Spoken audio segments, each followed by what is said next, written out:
9-10 തിരുവചനങ്ങൾ.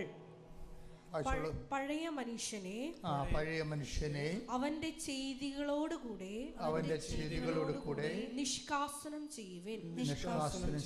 സമ്പൂർണ്ണ ജ്ഞാനം കൊണ്ട് സൃഷ്ടാവിന്റെ പ്രതിച്ഛായക്കനുസൃതമായി നവീകരിക്കപ്പെടുന്ന പുതിയ മനുഷ്യനെ ധരിക്കുവിൻ.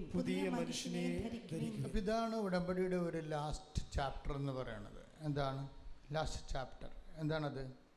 അപ്പം ഉടമ്പടി പുതുക്കുമ്പോൾ നിങ്ങൾ ഓർക്കണം, ഇത് നമ്മൾ ഓരോരോ ഇതിൻ്റെ ഭൗതികമായ ആനുകൂല്യങ്ങൾ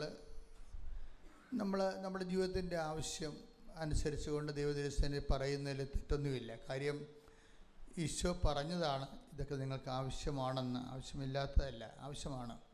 പക്ഷേ നിങ്ങളെന്താ ചെയ്യേണ്ടത്? ആദ്യം ദൈവരാജ്യത്തെയും ഇതൊക്കെ നിങ്ങൾക്ക് ആവശ്യമാണ്. Take the bread of God. സ്തുതിക്കട്ടെ, ഹല്ലേലൂയ. മത്തായി 6:32 നിങ്ങൾക്കിവയെല്ലാം ആവശ്യമാണെന്ന് നിങ്ങളുടെ സ്വർഗീയ പിതാവ് അറിയുന്നു. അപ്പോൾ ദൈവത്തിൻ്റെ ഒരു നിലപാട് ഇതാണ്. ഭൗതിക ആവശ്യങ്ങളെ ഹോണർ ചെയ്യുന്നുണ്ട്. നിങ്ങളുടെ PR-ഓ പെൻഷനോ വീടോ. കഴിഞ്ഞ ദിവസങ്ങളിലൊരു